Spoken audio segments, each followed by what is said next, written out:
Have you ever sat alone in the quiet of your home, sunlight spilling across the floor, the clock ticking in the corner, and felt a weight inside you that had nothing to do with your age or your body?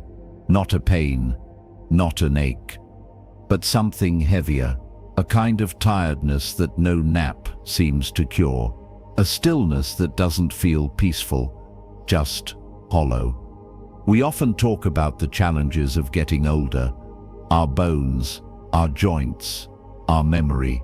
But what if the heaviest part of aging isn't in the knees or the back, but in the heart?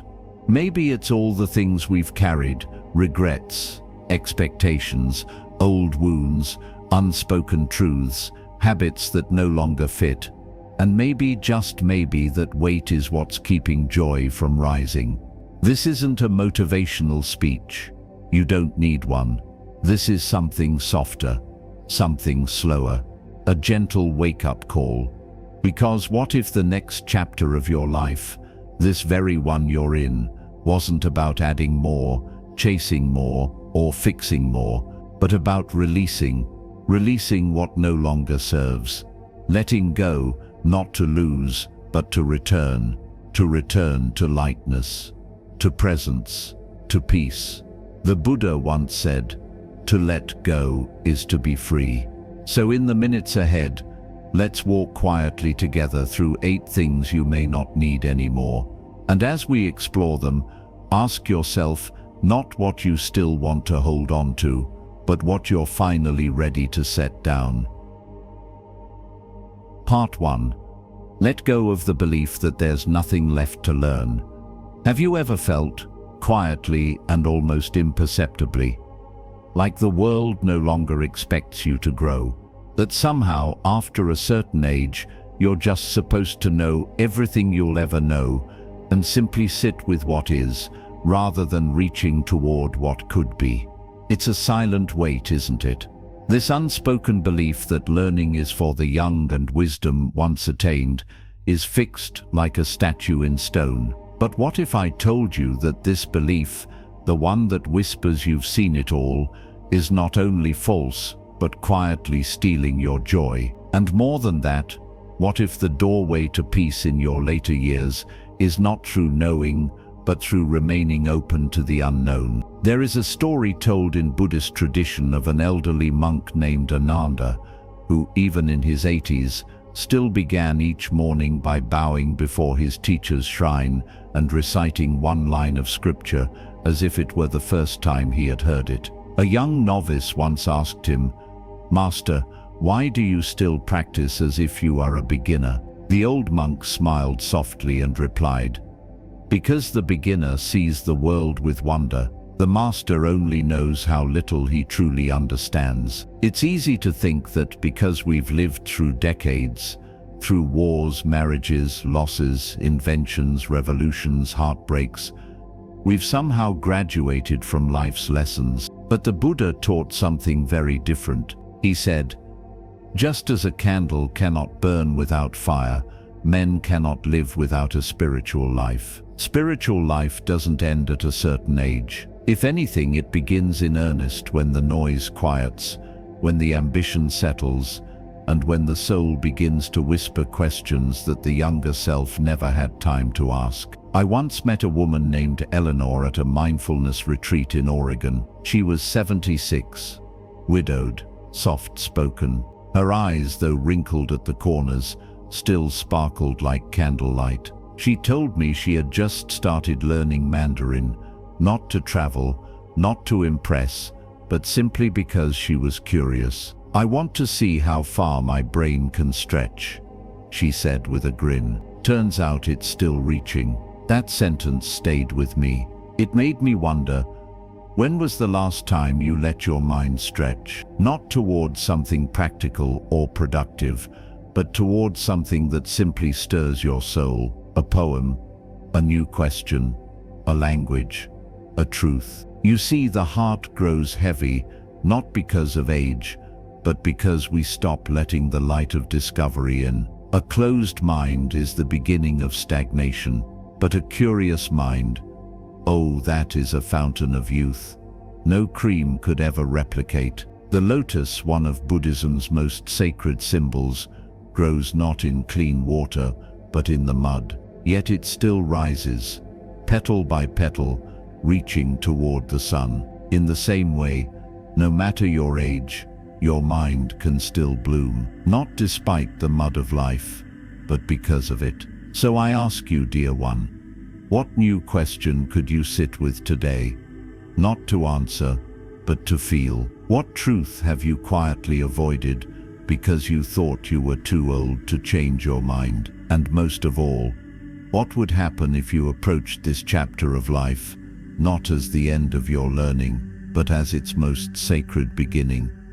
Because once you open that door again, gently, like an old friend you've nearly forgotten, you may find something waiting on the other side. And that brings us to another door, one far harder to open, one that leads not to knowledge, but to the realm of the heart.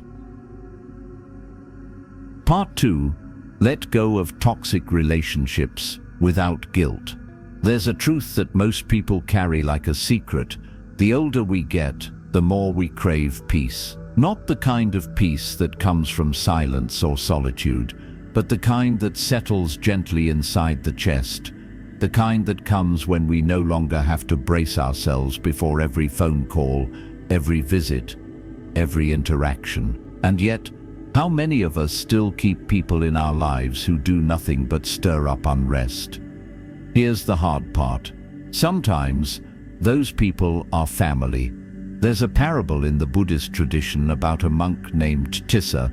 Tissa was known in the monastery as dutiful but distant, always polite but often withdrawn. One evening, his master noticed his sadness and asked him to speak openly. Tissa finally admitted, with great shame, that he had continued writing letters to his brother, who only ever responded with anger and cruelty. "He's my blood," Tissa said. "I must endure him." The master looked out toward the garden where a bamboo tree had shed one of its stalks. "Do you see that branch fallen on the path?" he asked. "It grew here, but it no longer serves the tree. Does the bamboo mourn its absence?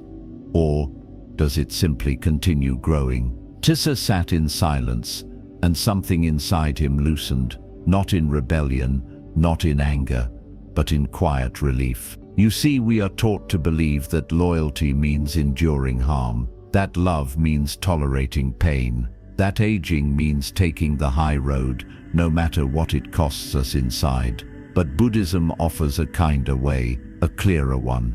The Buddha said, if you hold on to anger, it is like grasping a hot coal with the intent of throwing it at someone else. You are the one who gets burned. Anger, criticism, manipulation, or even just chronic negativity. These are not burdens you are meant to carry, especially not now, when your spirit has already weathered so many storms. I once sat beside a woman named Clara at a tea meditation in Northern California. She was 82, elegant and warm, but there was a weariness in her voice. She told me that for years, she had kept attending Sunday dinners with her eldest son, even though every week ended in tears. He criticized her choices, mocked her beliefs, dismissed her feelings. "But he's my son," she whispered. "What kind of mother walks away?" And I said nothing, because I didn't need to. She had already asked the right question. The next week, she did not attend dinner. Instead, she sat alone on her porch, with a cup of jasmine tea and the evening breeze as company. For the first time in years, she told me later, I felt like I could breathe. This isn't a call to cut people out in haste. It's an invitation to ask, does this relationship honor your peace, or does it erode it, quietly, like water against stone? You have the right to choose who gets access to your heart in this season of life. And no, that doesn't make you cold. It makes you wise. Because there is a kind of love, the truest kind, that begins with protecting your own light. When you let go of relationships that diminish you, you make space for connections that nourish you. And as you make that space, something else becomes clear. The clutter isn't only in our relationships. Sometimes it lives in our homes, in our memories, in the quiet weight we carry without words. Part 3. Let go of clutter. Physical, emotional, and mental. Have you ever stood in front of a drawer you haven't opened in years, only to feel an ache you can't explain? It's strange how something as ordinary as a closet or a dusty shelf can stir something so deep inside us. And yet, that's where so much of our silent heaviness begins, not always in tragedy or loss, but in the quiet accumulation of things we never meant to carry. We think clutter is just stuff. Old receipts, forgotten souvenirs, expired medicine bottles, holiday cards from people we no longer speak to. But what if I told you that clutter is more than mess? That it is memory, grief, attachment, and sometimes avoidance disguised in cardboard boxes and tangled cords. In the Dhammapada, the Buddha teaches, let go of the past, let go of the future, let go of the present, and cross over to the farther shore of existence. With mind wholly liberated, you shall come no more to birth and decay. Now, of course, he didn't mean to throw out your dinner plates or your photo albums. What he was pointing to is a deeper clutter, the attachments that bind us, the old narratives that repeat in the background of our lives like static. There is an old Buddhist tale about a laywoman named Sama who came to the monastery each week with baskets of fruit and incense. Her offerings were generous, but her face was always anxious, her eyes distracted. One day, a monk asked her gently why she never stayed to meditate. She confessed that her home was too full, too many rooms, too many heirlooms, too many things left behind by a husband who had passed 10 years earlier. But I can't let go, she said, tears in her voice. If I throw his shoes away, it will feel like losing him again. The monk picked up one of the apples she had brought and held it out. Can you hold this apple and receive another at the same time? She shook her head. Then how can you receive the peace you seek if your hands and your heart are already full? That story, it never left me, because I see it in so many elders I speak with. Rooms full of keepsakes that now feel more like weights than memories. Letters never read again. Objects kept not out of love, but out of fear that releasing them will also erase what once was. But here's the gentle truth. Letting go of an object is not letting go of the person. Clearing space in your home is not erasing history. It's making room for your spirit to move again. Your memories do not live in your attic. They live in you. I once visited a man named Harold, who had recently downsized into a small cottage after decades in a 5-bedroom house. I asked if he missed all his things. He smiled and said, "No. Now when I wake up, I see the sunlight on the floor, not the dust on old shelves." So I ask you, what are you holding on to? Not because you need it, but because you're afraid of what the emptiness might feel like. Can you trust that what truly belongs to your heart cannot be thrown away? And what if, in making space outside, you begin to clear space inside for new breath, new joy, and perhaps even a new story? Because once we learn to release what no longer supports us, we begin to see aging itself with new eyes. And that brings us to something we've all felt at some point. A quiet, sometimes unspoken fear. The fear of aging itself. Part 4. Let go of the fear of aging. Then there comes a moment, quiet and unspectacular, when you catch your own reflection in the mirror, and for just a breath, you don't recognize the person looking back. The skin is softer, thinner, the shoulders stoop ever so slightly. The sparkle in the eyes is still there, but now softened by time. And perhaps you wonder just for a moment, when did I become old? It's a question most of us will ask ourselves eventually, not with shame necessarily, but with a kind of stunned reverence, like waking up in a body that still feels like home, but a home that has shifted in its foundations. And yet, even more than the aging itself, it's the fear of aging that becomes the true thief of peace. In modern society, we are subtly, and sometimes not so subtly, taught that to grow older is to grow irrelevant, that to grey is to fade, that to slow down is to disappear. From wrinkle creams to senior discounts, whispered like apologies, the world gently nudges us toward believing that our value has a deadline. But the Buddha taught something infinitely more compassionate. He once said, "Decay is inherent in all compounded things. Work out your liberation with diligence." Aging then is not a flaw in the system. It is the system itself. It is not a betrayal. It is the rhythm of life breathing through us. There's an old Zen story about an aging master who was once known across the land for his beauty, not just of face, but of presence. As he grew older, his students noticed his hands trembling and his steps faltering. One day, a young monk asked him, "Master, does it make you sad that your body no longer serves you like it once did?" The old master smiled, placed a hand over his heart and said, "The body is a lantern. The oil runs low. The flame may flicker. But look, do you not still see the light?" It was not his youth that made him radiant. It was his acceptance of impermanence. Aging, in truth, is not just about what fades. It's about what reveals itself. The rush of ambition quiets, and in its place is stillness. The hunger for more softens, and in its place is contentment.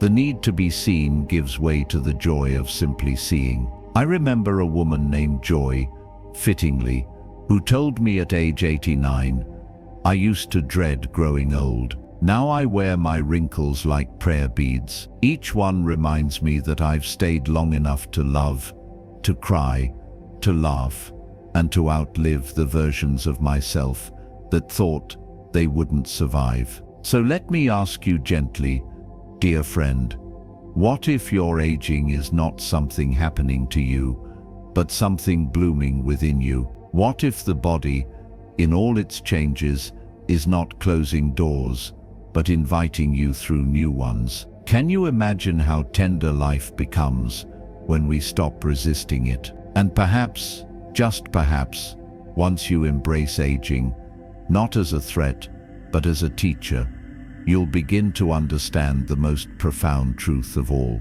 that growing older is not the same as growing lesser. It is, in many ways, growing freer. But freedom does not come from others, not from children, or partners, or praise. There is something else we must release next, the expectation that someone else will make us happy. Part 5. Let go of expecting others to make you happy. There's a quiet ache that visits many in their later years. It doesn't always show itself with tears or loud grief, or even loneliness. Sometimes it whispers through an ordinary afternoon when no one calls, when the house is too quiet, when the sun sets and you realize no one asked how your day was. And in those moments, it's easy to think, why hasn't anyone come for me? Why hasn't someone filled this space I'm feeling inside? It's a human thought, a tender one. But it also points to one of the most common misunderstandings we carry into old age, that someone else will eventually be responsible for our happiness. It might be a spouse, a child, a friend, a community, even God. We tell ourselves, when they notice me, when they appreciate me, when they finally come around, then I'll feel fulfilled. But in Buddhism, the path to peace is not through waiting. It is through awakening. The Buddha once said, "No one saves us but ourselves. No one can, and no one may. We ourselves must walk the path." Now, that's not a cold truth. It's a liberating one. Let me tell you a story, one I'll never forget. There was a man named Raymond. He was 78 when I met him at a local meditation group. He had been a devoted father, a loyal husband, a good neighbor, by all accounts, a kind and giving man. But after his wife passed and his children moved across the country, he found himself sitting in a house filled with silence. "I thought they'd check in more," he told me one evening. "I thought I'd matter more." But then one day, he stopped waiting. It didn't happen all at once, like lightning. It began with a walk around the block, then a watercolor class, then volunteering at the local library, reading to children. He didn't wait for permission to live again. He gave it to himself. "I thought I was too old to start new," he said with a smile. "But turns out, I was just tired of waiting." And isn't that it? So many of us spend years, decades even, waiting for someone else to turn the key in the lock of our joy. But what if the key has been in your pocket this whole time? The elders I've met, who radiate joy, they don't wait to be invited. They create the invitation. They plant flowers, write poetry, join Tai Chi, learn photography, or simply sit under a tree and let the light fall on their face like it's a kind of prayer. They don't say, "I'm too old." They ask, "Why not now?" So let me ask you something quietly, not to pressure you, but to awaken you. What have you been waiting for someone else to give you, that you could begin giving yourself? Is it love, connection, permission, beauty, play? You have earned the right, not just to survive, but to delight in your own company, to nourish yourself like a garden, not a burden. Because true happiness, gentle, lasting, soul-deep happiness, isn't delivered by others. It's something you build, breath by breath, moment by moment, with your own two hands. And once you realize this truth, something else becomes clear. All those comparisons to the younger you, the faster, firmer, more admired version of yourself, begin to lose their grip. That's what we'll release next. Let's talk about comparison and what it costs you in Part 6. Part 6. Let go of comparing yourself to the young. It happens quietly, sometimes while scrolling through photos, sometimes while watching someone jog past the window or hearing a younger voice speak with confidence, ambition, maybe even a little arrogance. A part of you whispers, "I used to be that way." And if you're not careful, the whisper turns into a wound. Where did she go? What happened to him? Why don't I feel like that anymore? Comparison, especially with your younger self, is one of the most subtle and seductive forms of suffering in later life, because it doesn't shout, it seeps. You start measuring your worth by old metrics: energy, appearance, speed, attention. You hold a ruler from the past up against your present, and somehow the present always comes up short. But what if I told you that the you back then, the one you miss, could not have survived what you've survived now? That the version of you with smooth skin and endless energy did not yet carry the calm, the softness, the depth you hold today? There's a well-loved Buddhist parable that tells of a young disciple who was jealous of his teacher's serene presence. "I want to be like you," he said, "calm and wise and unshaken." The teacher led him to a mountain spring and asked him to fill a bowl with water. "Now," he said, "drop a stone into it." The disciple obeyed, and ripples distorted the reflection. "What do you see?" asked the teacher. "Nothing clearly," replied the student. Then the teacher took him to a deep, still well. "Now look." The boy peered in. "I see my reflection," he whispered. "That," the master said, "is the difference. Youth is a stream, rushing, loud, easily disturbed. Age is the well, still, quiet, clear." I met a woman named Teresa once, 84, bright scarf, sharper wit. She told me she had stopped attending her granddaughter's dance recitals. "Not because I don't love her," she said, but because I caught myself comparing her movements to what mine used to be. I was turning her joy into my ache, so I stepped back until I could watch again with love instead of loss. That, dear friend, is wisdom. To witness beauty in another without making it a measure of yourself. To allow the young to be young and to allow yourself to be whole. The Buddha taught, comparing oneself to others brings no peace. The wise do not compare, they understand. And comparison, after all, is rooted in illusion. You're not meant to be who you were. That chapter was written, and now you are the one holding the book.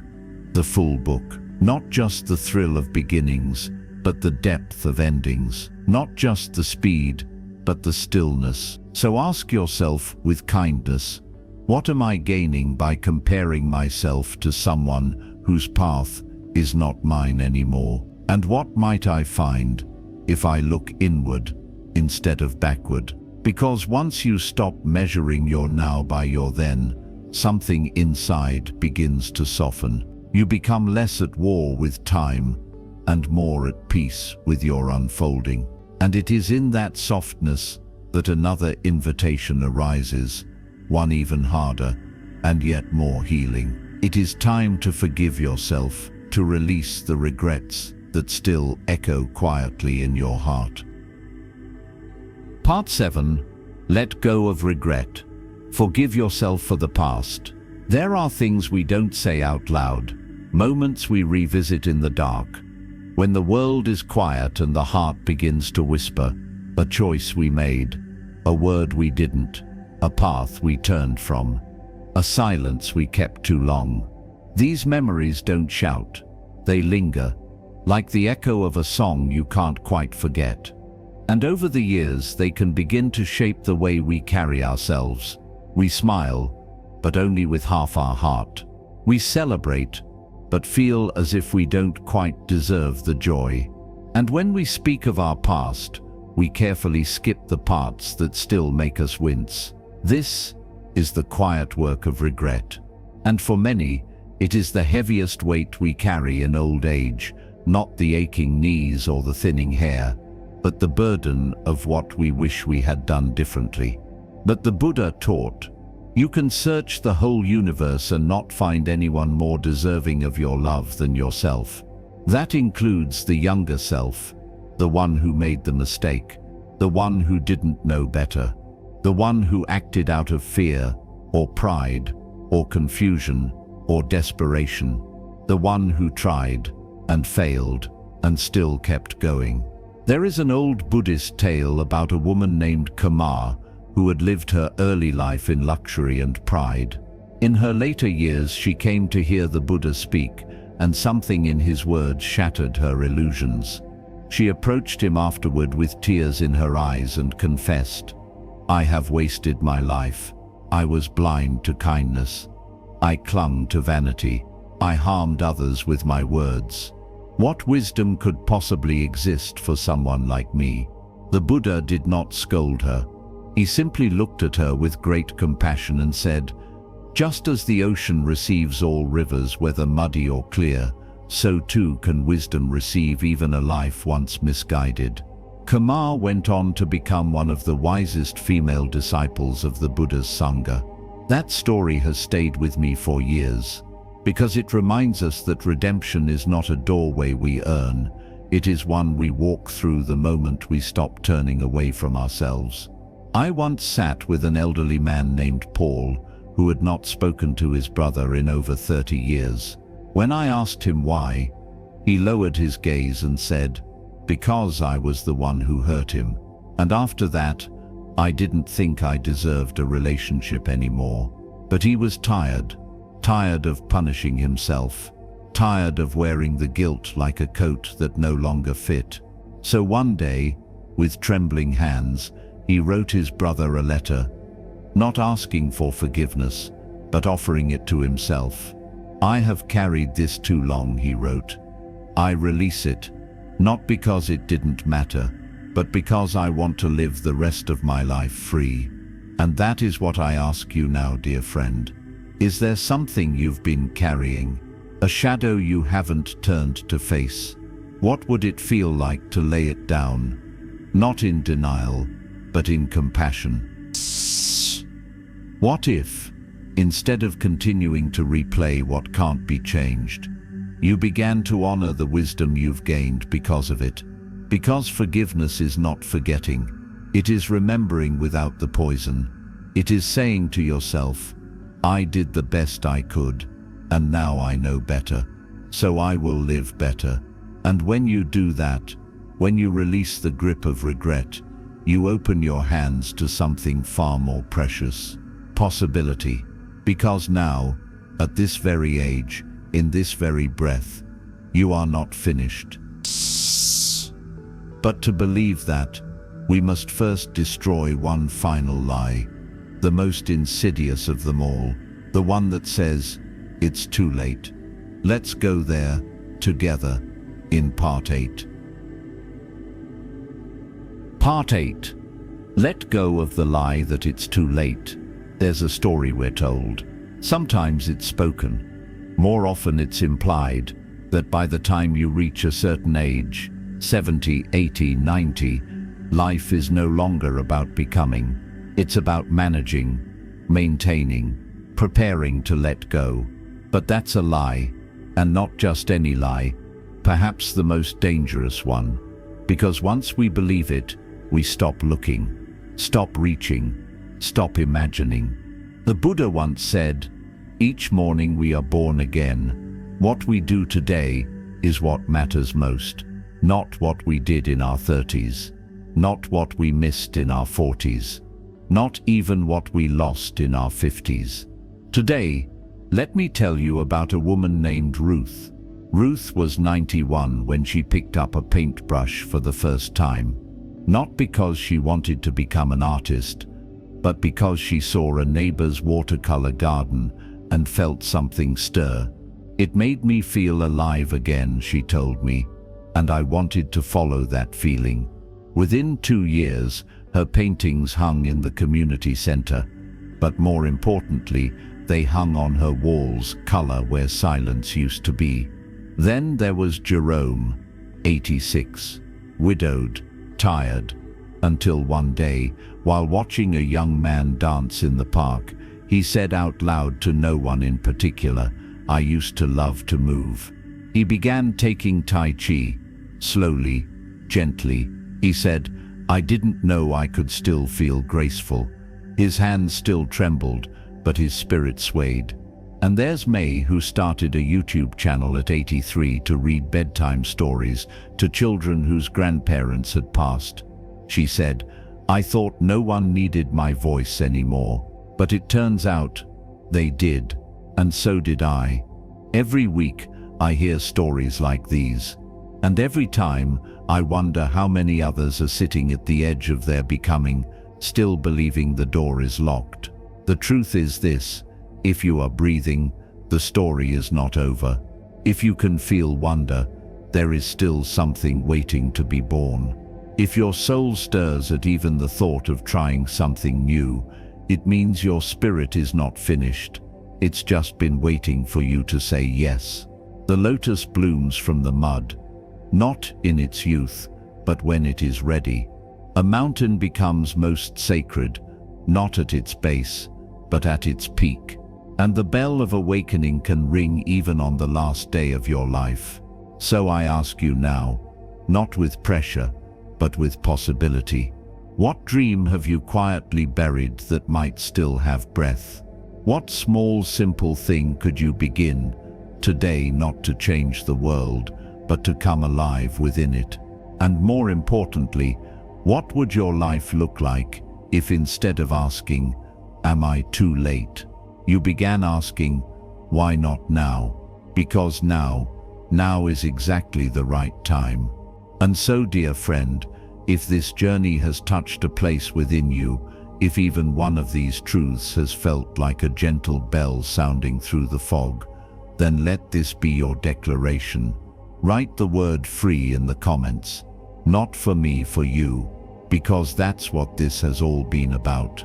Not fixing, not striving, not adding, but freeing.